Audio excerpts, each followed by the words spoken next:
we begin with fast-moving developments from the investigation into that doomed passenger jet, an Airbus A320 and that 8-minute descent to death.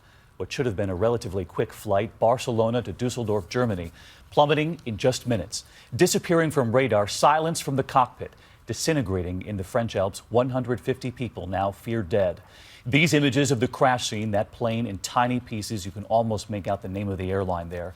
You can see a row of windows and the damage. Families of the passengers in shock gathering at the airport, waiting for official word tonight. On board that plane, families, parents with babies, students headed home after an exchange program. And tonight there is new word. One of the black boxes has now been recovered. We do have team coverage this evening, and we begin with ABC's chief foreign correspondent Terry Moran at the airport in Dusseldorf. Rescuers on board a helicopter flying high into the Alps, searching, hoping for signs of life. But sifting through the wreckage along the rugged ridges of this remote mountain area, some of the debris still smoldering, the plane just obliterated, it was clear all are lost. Scattered among the rocks, parts of the tail and the fuselage. You see the plane's windows there and a bit of the Germanwings logo. It was supposed to be a routine flight. Just after 10 a.m., the Germanwings aircraft takes off from Barcelona, heading toward Dusseldorf, about a 2-hour journey.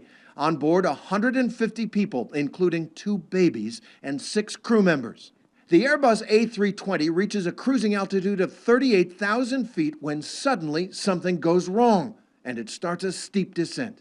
8 minutes later, with the plane now just 6,000 feet above the French Alps, air traffic control loses all contact.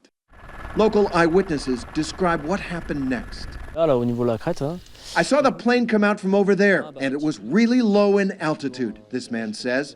And then we heard a very loud sound like dynamite, she says.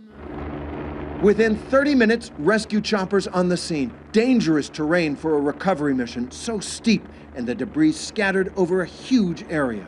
The French Alps, now the scene of a massive effort. ABC's Hamish McDonald is there. When day breaks in a few hours from now, well over 700 people will be working on this operation. But for all the military helicopters and hardware, to reach this crash site, some of the recovery workers will have to walk the final miles by foot.